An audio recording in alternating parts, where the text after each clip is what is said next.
না এখানে যারা ছাত্ররা আছে জি, জি, আপনি জি। তাদেরকে এই বিষয়ে অবগত করতে পারেন। ধন্যবাদ। আচ্ছা, ওকে, থ্যাংক ইউ।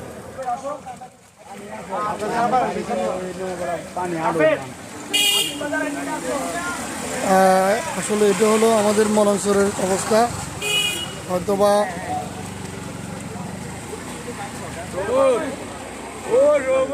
জি ভাইয়া, টান পাচ্ছেন তো, টান পাচ্ছেন তো না?